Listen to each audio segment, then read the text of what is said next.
الحمد للہ وکفی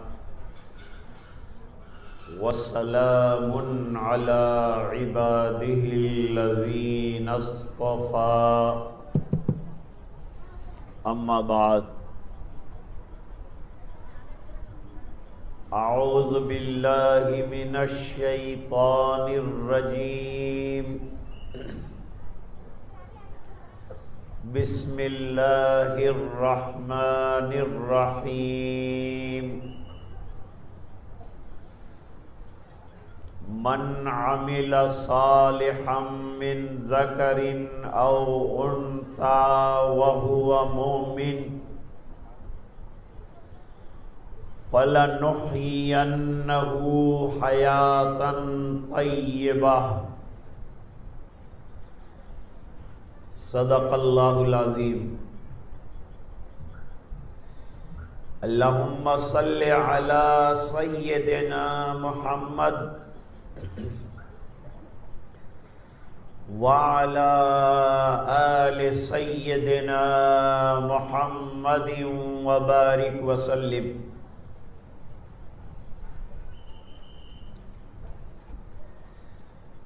معززہ موقرہ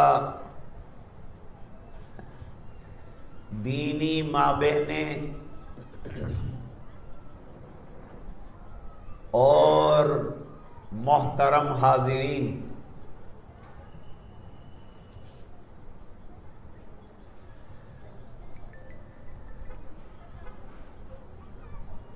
سب سے پہلی چیز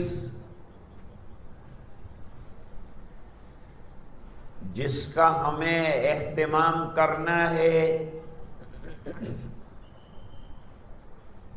وہ ایمان ہے۔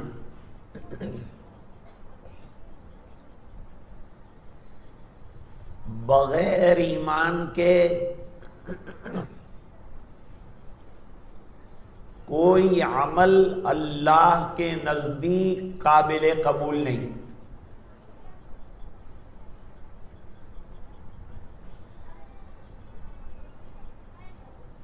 آج جو عنوان رکھا ہے وہ یہ ہے کہ ہمارا گھر جنت کیسے بن جائے۔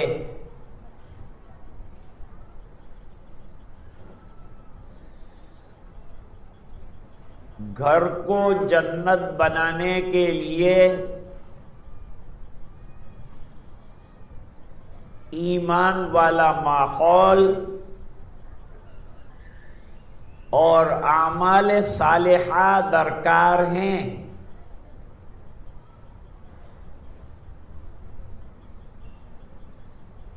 گھر کے ماحول کو ایمانی بنانا پڑے گا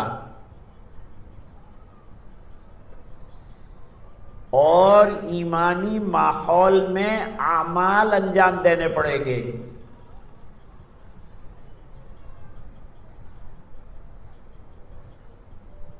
جب زندگیوں میں ایمان آ جائے گا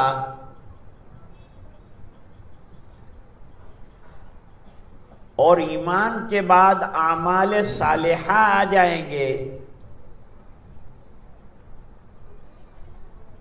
تو اللہ تعالی حیات طیبہ عطا فرمائیں۔ حیات طیبہ جنت ہے،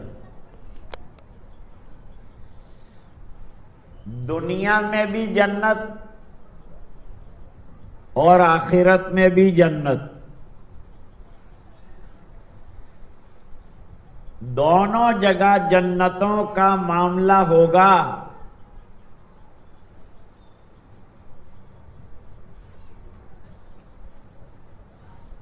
آپ نے سنا ہے نا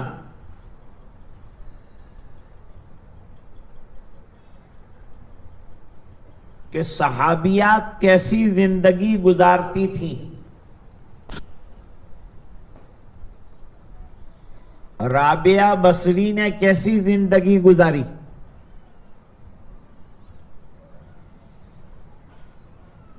اگر ہماری زندگی صحابیات کے طرز پر ہو جائے ہمارا گھر جنت ہو جائے۔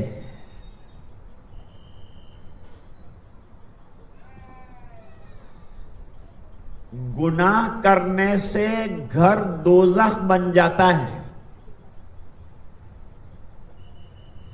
دوسری ایک اہم بات،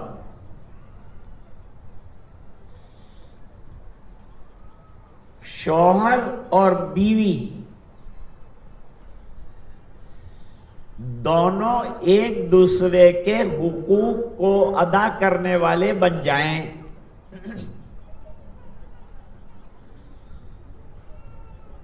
شوہر بیوی کا حق ادا کرے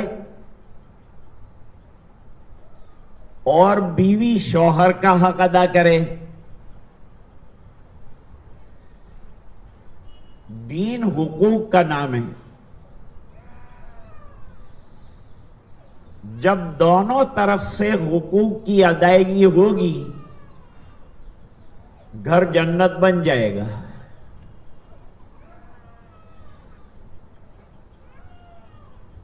گھر میں آنے والی بہو جب ساس کو اپنی ماں سمجھے اور ساس اپنی بہو کو بیٹی سمجھے گھر جنت بن جائے.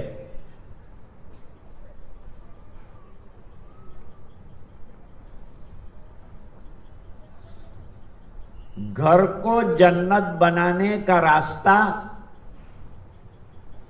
دین ہے. زندگیوں میں دین آ جائے تو زندگی جنت ہے، اور زندگی میں دین نہیں آیا تو زندگی جہنم ہے. حدیث شریف میں فرمایا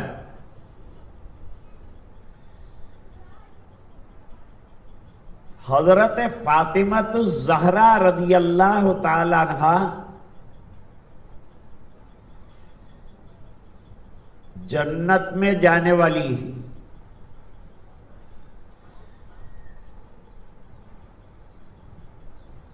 اور جس نے دنیا میں اپنے گھر کو جنت بنایا اللہ آخرت میں اس کے گھر کو جنت بنا دے. حضرت فاطمہ رضی اللہ تعالی عنہا کی تعریف میں حدیث آتی کہ یہ جنت کی عورتوں کی سردار ہے. اب حضرت فاطمہ میں کیا کیا خوبیاں ہیں، وہ خوبیاں ماں بہنیں اپنے اندر پیدا کریں.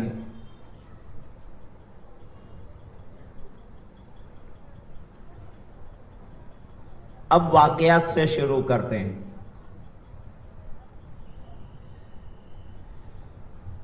حضور پاک صلی اللہ علیہ وسلم کی یہاں کچھ خادم آئے.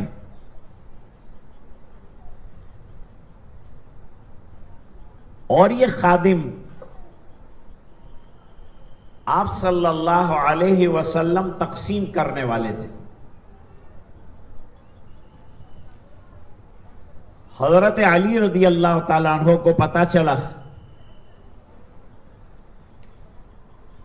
تو خود تو کچھ نہیں کہا، لیکن گھر جا کر حضرت فاطمہ رضی اللہ تعالی عنہا سے کہا کہ تمہارے ابا کے پاس خادم آئے ہیں،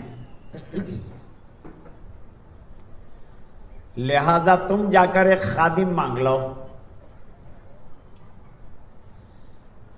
اگر تم خادم مانگ لاؤ گی تو تمہارا کام آسان ہو جائے گا. ابھی جو تکلیف ہے اس تکلیف میں کمی آ جائے گی. وہ کیا تکلیف ہے؟ چکی پیستے پیستے ہاتھوں کے اندر گٹھے پڑ جاتے ہیں اور مشکیزہ اٹھاتے اٹھاتے کندھے کے اوپر رسی کا نشان بن جاتا ہے.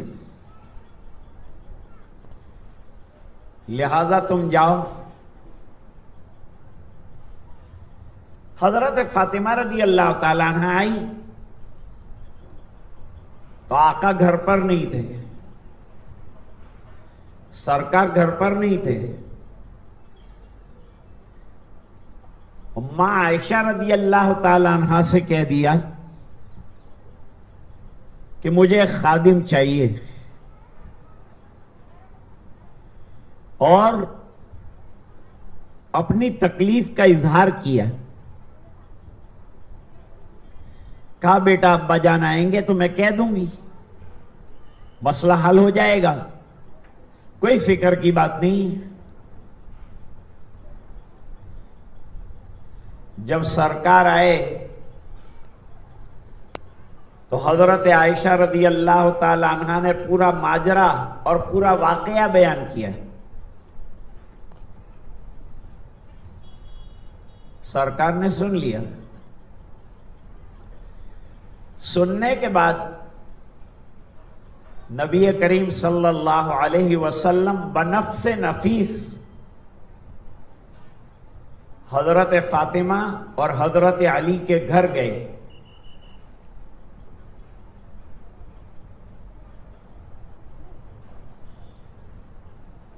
دونوں کے بیچ میں بیٹھ گئے اور حضرت فاطمہ سے پوچھا کہ کیا ماجرا ہے. حضرت فاطمہ پیاری بیٹی ہاتھ کے گٹھے دکھائے، سینے کے نشان دکھائے. اچھا تو بیٹی تو چاہتی ہے کہ تجھے خادم ملے؟ یہ جو خادم ہیں اور جو غلام آئے ہیں یہ میں نے فلان خاندان کے لوگوں کو دینے کے لیے رکھے ہیں، تو بیٹی یہ تجھے نہیں مل سکتے، تجھے نہیں ملے گی. تو ابا مجھے کیا ملے گا؟ یہاں سے ایمان کی بات شروع ہوتی ہے. ایمان کس کو کہتے ہیں؟ جو کرتے ہیں اللہ کرتے ہیں، اللہ جو کرے اس کے اوپر راضی ہو جانا، اللہ کی مرضیات پر چلنا، اس کا نام ایمان ہے. رسول اللہ جو کہہ دیں اس پر راضی ہو جانا، سرکار کے نقش قدم پر اپنے آپ کو چلانا، یہ کامیابی ہے، بہترین راستہ ہے. کامیابی اللہ نے سنتوں میں رکھی ہے، دنیا اور آخرت کی کامیابی. سنت کی مثال ایسی ہے جیسے کشتی نوح.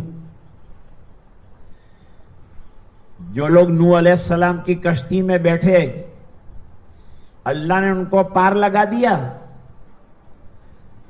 اس طرح جو سنتوں والی کشتی میں بیٹھ گیا جنت کے پار اتر جائے گا، اللہ تعالیٰ اس کو کامیاب کر دیں گے. فرماتے ہیں بیٹی میں تجھے خادم سے زیادہ اچھی چیز دوں؟ موجودہ دور کی لڑکی اس کو پسند نہیں کرے گی، لیکن آقا کی بیٹی پسند کر رہی ہے کیونکہ جنتی لڑکیوں کی اور عورتوں کی سردار ہے.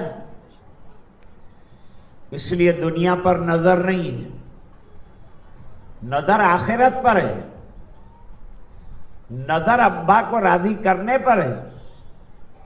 معلوم ہے کہ ابا راضی تو اللہ راضی. اس بنا پر کوشش کر رہی ہے کہ ابا جان راضی ہو جائے اور میں اللہ کو راضی کر لوں، میری جنت بن جائے، میری آخرت بن جائے.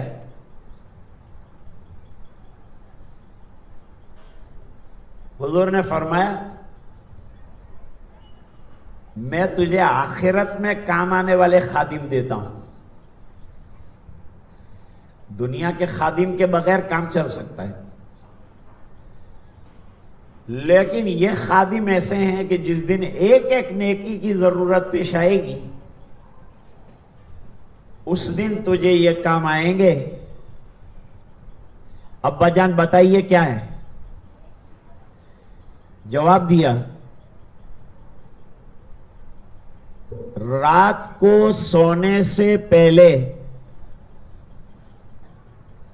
رات کو سونے سے پہلے، ماں بہنیں سن رہی ہوں گی، غور سے سنیں، یہ ہمارے لیے بھی سبق ہے. ماں بہنیں دن بھر کام کر کے تھک جاتی ہیں. علماء لکھتے ہیں کہ اگر رات کو تھکان کی وجہ سے نیند نہیں آتی اور کوئی رات کی تھکان دور کرنا چاہتا ہے تو میرے محبوب نے جو وظیفہ بتایا وہ پڑھ لیا کرے، رات کی تھکان بھی دور ہو جائے گی اور نیند بھی آ جائے گی.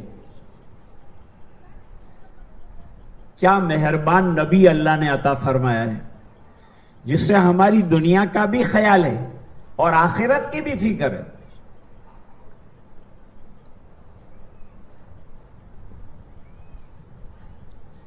بیٹا فاطمہ 33 مرتبہ سبحان اللہ پڑھنا،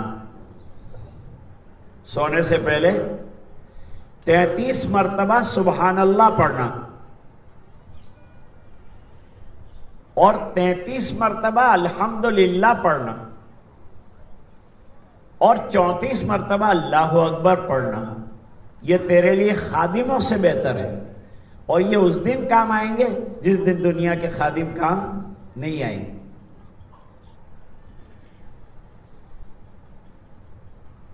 اتنا نہیں ہوا، ضرورت تو خادموں کی تھی حضرت فاطمہ کو،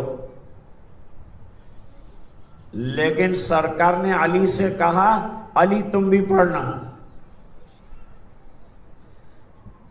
سرکار کا حکم ہے. ان تسبیحات کو کیا کہتے ہیں ماں بہنوں؟ تسبیحات فاطمہ. اس کا نام ہے تسبیحات فاطمہ.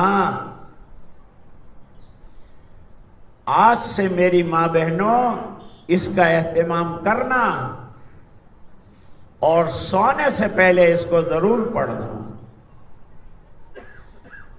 سرکار نے حضرت علی کرم اللہ وجہہ سے کہا تم بھی پڑھا کرو، سونے سے پہلے تم بھی پڑھا کرو. جی سرکار میں بھی پڑھوں گا. کتنا پڑھا؟ 30 سال کے بعد جنگ صفین ہوئی حضرت امیر معاویہ کے ساتھ. لڑ کر خیمے میں آئے،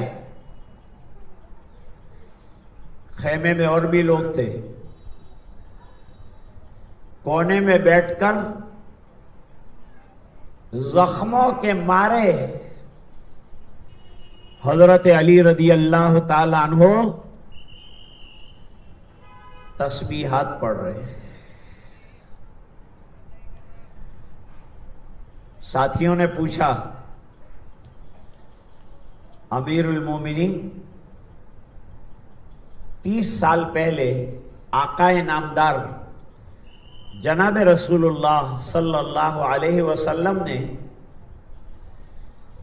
آپ کو تسبیحات بتائی تھی، اس پر عمل ہے آپ کا؟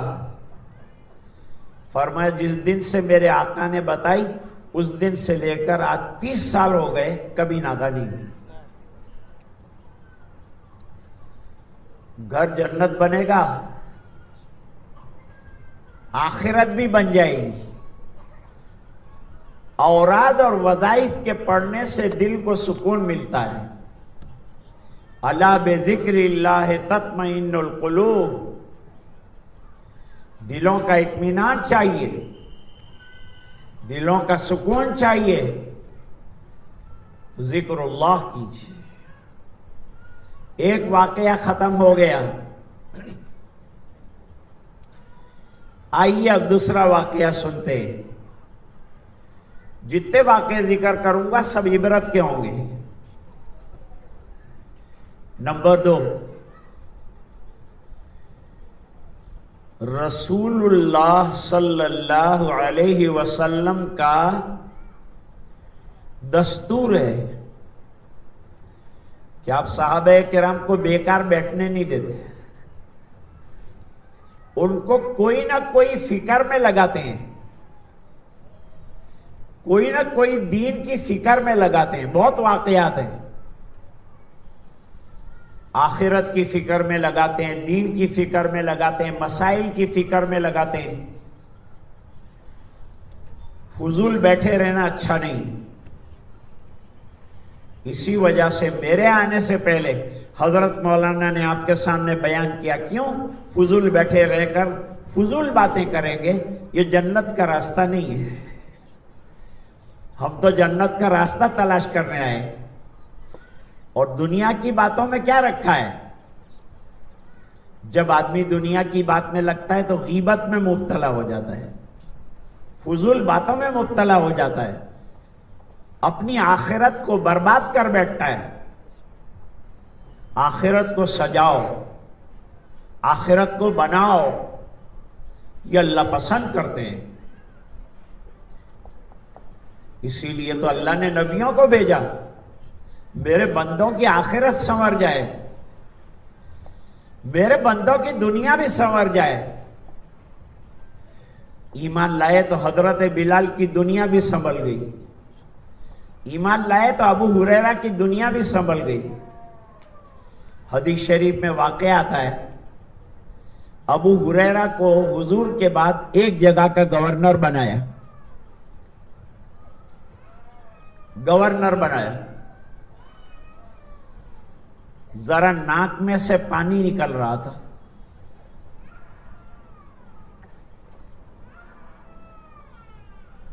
حضرت ابو ہریرہ نے جیب میں ہاتھ ڈالا۔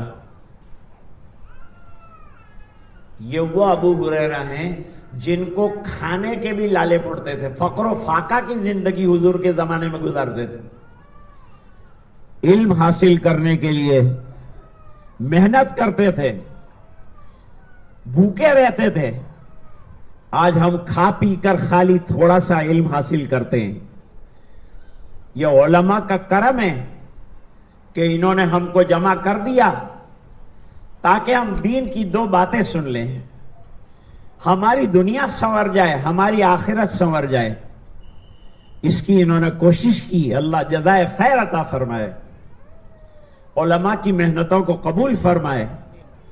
علماء ہمیشہ فکریں کرتے ہیں اور آخرت کی فکر کرتے ہیں، اور امت راہ راست پر رہے اس کی فکریں کرتے ہیں۔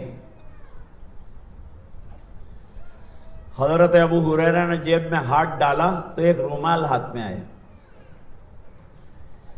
یہ رومال اتنا مہنگا تھا کہ بادشاہ جو ہے وہ بھی نہیں خرید سکتا تھا۔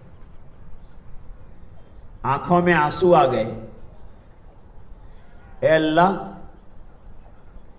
ایک دن وہ تھا کہ نان شبینہ نہیں ملتا تھا،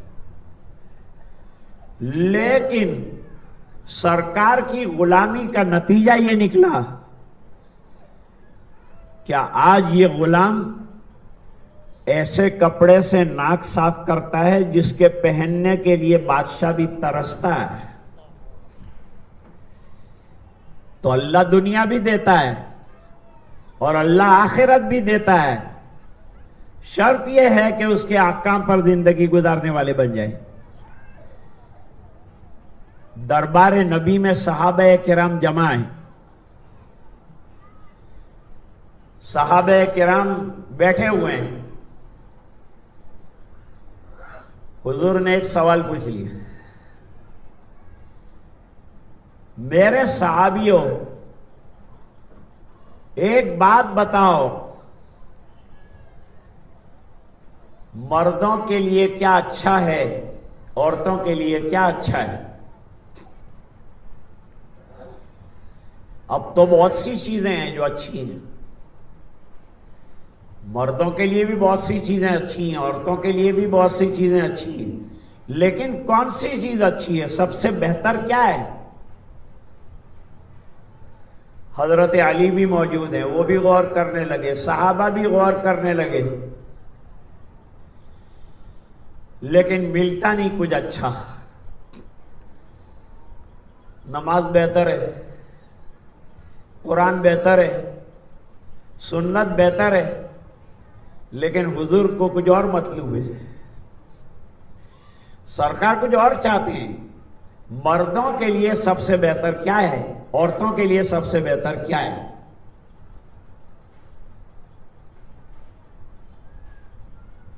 حضرت علی گھر چلے گئے، گھر میں چکر کاٹ رہے ہیں۔ حضرت فاطمہ رضی اللہ تعالی عنہا نے سوال کیا، میرے سرتاج، شوہر سرتاج ہوتا ہے، سر کا تاج ہوتا ہے، اس کا احترام کرنا، اس کی خدمت کرنا۔ حدیث شریف میں کتنی اچھی بات بتائی، نبی کریم صلی اللہ علیہ وسلم نے فرمایا، ایک بیوی انتقال کر گئی، ایک عورت انتقال کر گئی، اللہ کے دربار میں پہنچا دیے گئے۔ حق تعالی شانہ نے فرشتوں سے پوچھا، میرے فرشتوں یہ بتاؤ کہ اس کا شوہر کے ساتھ معاملہ کیسا رہا؟ فرشتے عمل نامہ دیکھتے ہیں، عمل نامہ چیک کرنے کے بعد کہتے ہیں کہ اللہ، یہ شوہر کی بہت فرما بردار تھی، شوہر کی خدمت کرتی تھی، شوہر کی خدمت ہمیشہ انجام دیتی تھی۔ چلو ایک چیپٹر تو کلوز ہو گئے، اب یہ بتاؤ میری عبادت کا کیا حال رہا؟ فرشتے کہتے ہیں اللہ، تیری عبادت میں بھی اس نے حد کر دی، یہ تیری بھی فرما بردار رہی اور شوہر کی بھی فرما بردار رہی۔ اللہ تعالیٰ فرشتوں سے فرماتے ہیں جنت کے 8 دروازوں میں سے جون سے دروازے سے یہ داخل ہونا چاہے اس کو داخل کر دو۔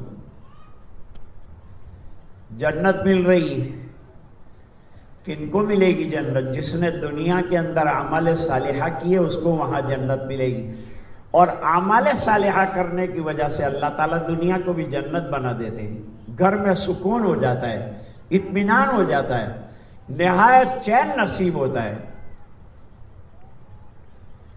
ایک جملہ میں کہا کرتا ہوں ہمیشہ، وہ جملہ یہ ہے کہ سنتوں میں راحتیں ہیں اور خلاف سنت میں پریشانیاں ہیں۔ جتنا سنت پر عمل کریں گے نہایت شانتی اور سکون نصیب ہوگا۔ اب حضرت علی چکر کاٹ رہے، میرے سرتاج فرمائیے کیا بات ہے، اتنے پریشان کیوں ہیں؟ دربار رسول سے آئے اور اتنے پریشان؟ ارے تیرے ابا نے سوال ہی ایسا کر دیا کہ ہم پریشان ہو گئے۔ ابا جان نے کیا سوال کیا بتائیے؟ کہ تیرے کام کا نہیں، بڑے بڑے صحابہ جواب نہیں دے سکے، تو کیا جواب دے؟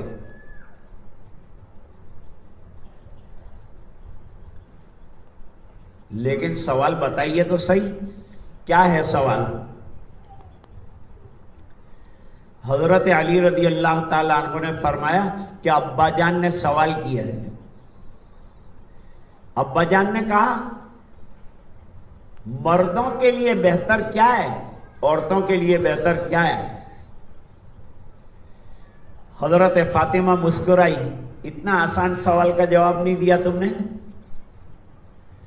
یہ تو نہایت آسان سوال ہے، بتا فاطمہ کیا ہے آسان جواب بتا۔ فرمایا مردوں کے لیے بہتر یہ ہے کہ غیر محرم عورتوں پر اس کی نظر نہ پڑے، اور عورتوں کے لیے بہتر یہ ہے کہ غیر محرم مردوں پر اس کی نظر نہ پڑے، سب سے بہتر عمل ہے۔ جا کر سرکار سے کہا تو سرکار نے فرمایا یہ میری فاطمہ کا جواب ہے، وہ حیا کی پیکر ہے، اس بنا پر اس نے ایسا جواب دیا ہے۔ رات دن میرے پاس تعلیم حاصل کی، اس بنا پر اتنا بہترین جواب دیا ہے۔ دو واقعات ہو گئے کہ نہیں؟ تیسرے واقعے پر آج کی بات کو انشاءاللہ ختم کریں گے۔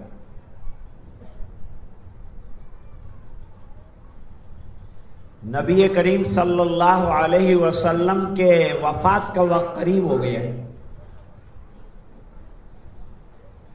لوگ ملنے آنے لگے، عیادت کے لیے آتے ہیں لوگ۔ یاد رکھو کہ بیمار کی بیمار پرسی کرنے کو عیادت کہتے ہیں، اور انتقال کے بعد دلاسا دینے کے لیے جاتے ہیں، اس کو تعزیت کہتے ہیں۔ تعزیت کا ٹائم 3 دن کا ہے، عیادت کا جب تک بیمار رہے عیادت کر سکتے ہیں۔ حضرت فاطمہ بھی ابا جان کو دیکھنا ہی، سر پر پٹی بندھی ہے میرے سرکار نے، سخت درد ہے سر میں، بخار تیز ہے۔ کتنا بخار ہے میرے نبی کو؟ حدیث میں فرمایا 2 آدمیوں کو جتنا بخار آتا ہے اکیلے میرے نبی کو آتا ہے۔ حضور نے پوچھا جانتے ہو ایسا کیوں ہے؟ فرمایا اس لیے ہے ایسا کہ امتی سے ڈبل اجر تکلیف اٹھانے پر نبی کو اللہ دے دے، اس بنا پر ڈبل تکلیف دی جا رہی ہے کہ ڈبل اجر دوں گا۔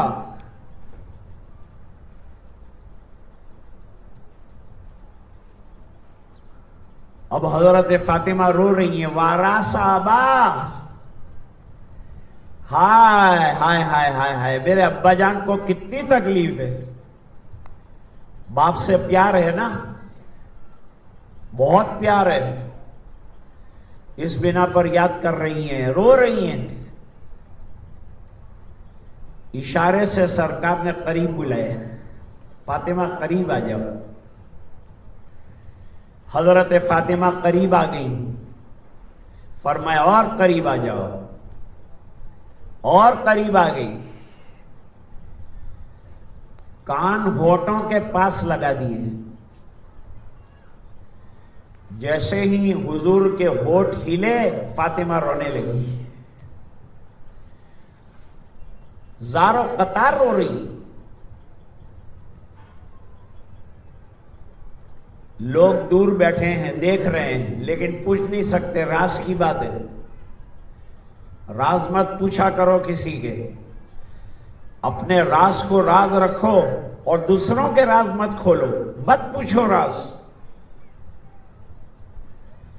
کوئی عورت کسی کے یہاں کیوں گئی ہمیں کیا معلوم، وہ عورت اس سے کیوں ملتی ہے ہمیں کیا پڑی، ہم کوئی کلیکٹر تھوڑے ہیں کہ یہ عورت اس سے نہ ملے وہ عورت اس سے نہ ملے، وہ ان کا اپنا مسئلہ ہے۔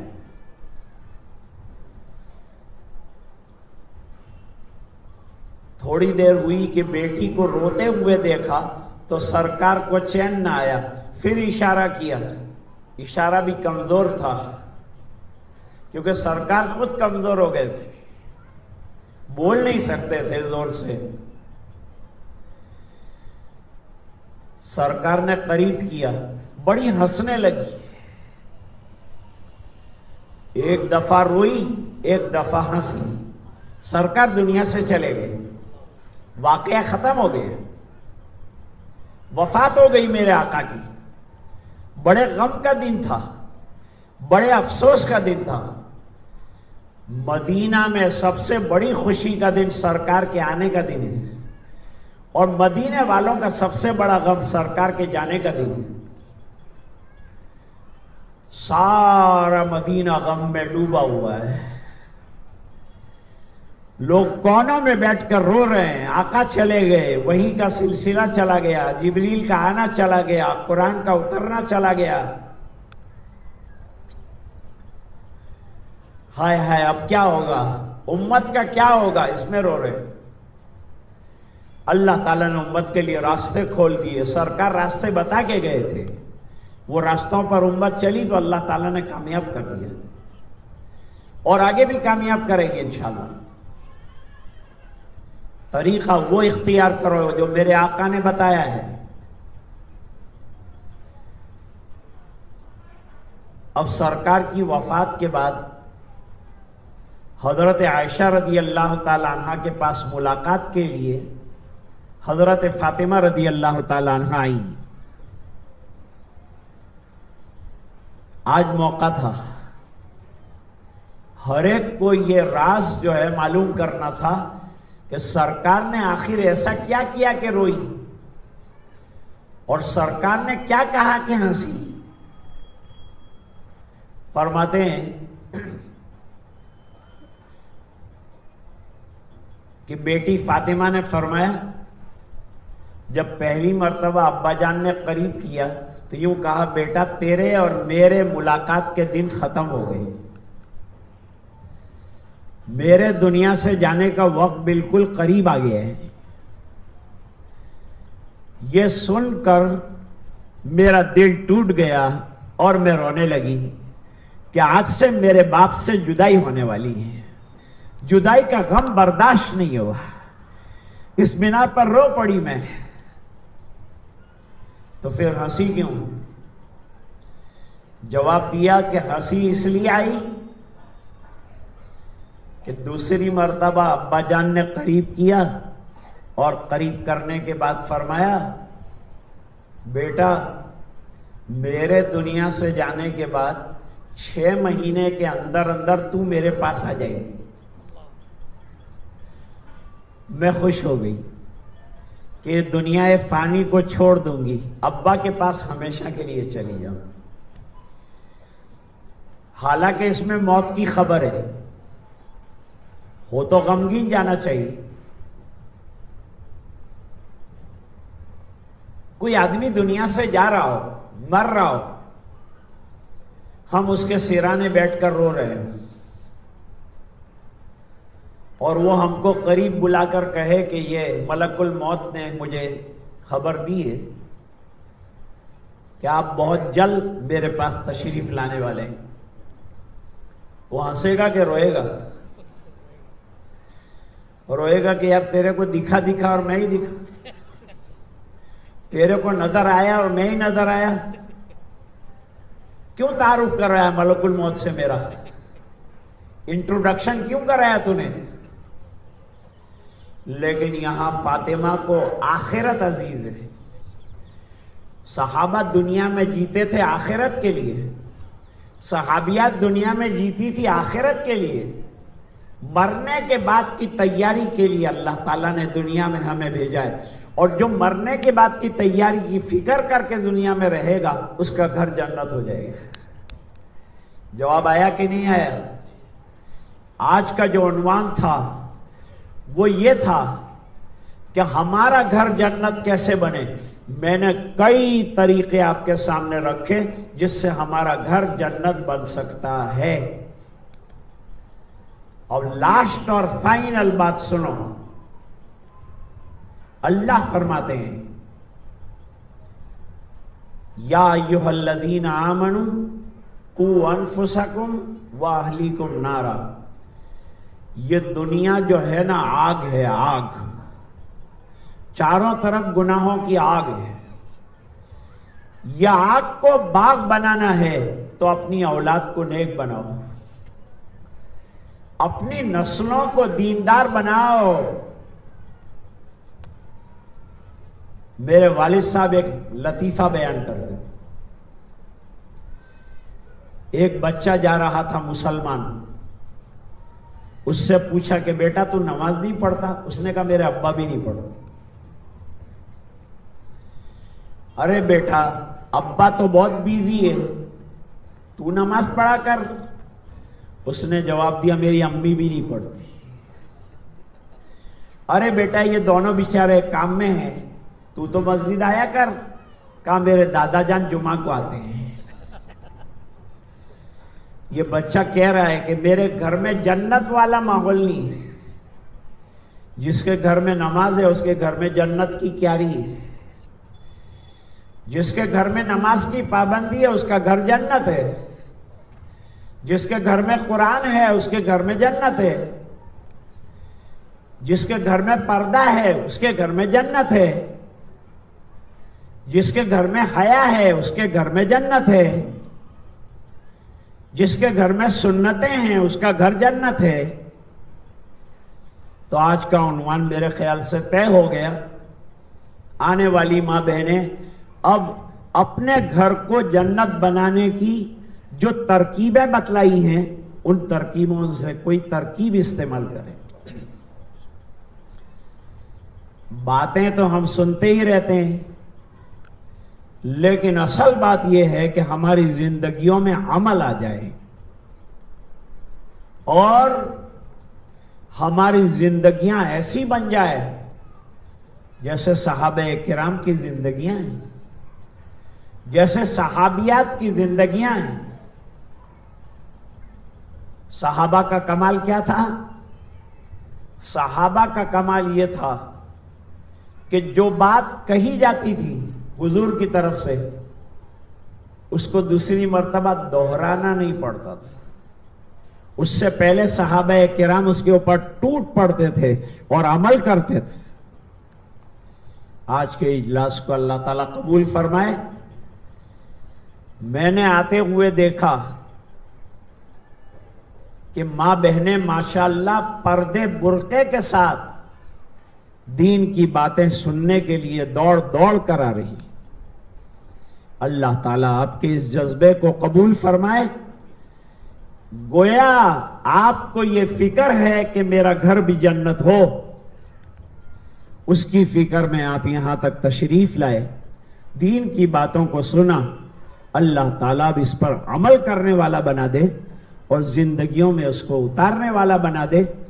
آج یہاں کے تاریخی شہر میں ہمارے حضرت مولانا عثمان صاحب نے بہت زیادہ اصرار کے ساتھ یہ پروگرام لیا تھا اور صبح میں علماء میں بیان ہوا. ابھی الحمدللہ مستورات میں ہو رہا ہے اور ابھی مغرب کے بعد جمعہ مسجد میں جو یہاں کی تاریخی جامع مسجد ہے اس میں انشاءاللہ دین کے سلسلے کی اہم بات ہوگی. آپ حضرات وہاں بھی تشریف لائیں. ماں بہنوں کے لیے وہاں انتظام نہیں ہے، البتہ بھائیوں کے لیے مسجد میں بیٹھنے کا بھرپور انتظام ہے. تو پوری فکروں کے ساتھ انشاءاللہ وہاں بھی آئیں. جو بھی بات کہی جائے اللہ تعالیٰ مجھے بعد میں پوری امت کو عمل کرنے کی توفیق سعید عطا فرمائے. اللہ تعالیٰ ہم سب کو دیندار بنائے اور اپنے گھر کو جنت بنانے کی فکریں اللہ تعالیٰ ہم سب کو ہمیشہ کے لیے عطا فرمائے. وآخر دعوانا ان الحمدللہ رب العالمین. اب کیا دعا کر رہے ہیں.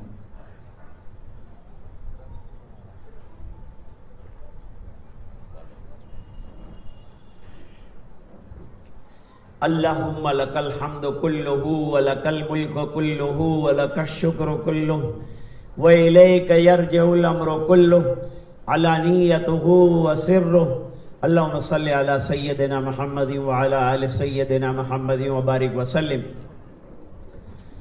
ربنا آتنا فی الدنیا حسنہ وفی الآخرۃ حسنۃ وقنا عذاب النار وادخلنا الجنة مع الابرار یا عزیز یا غفار.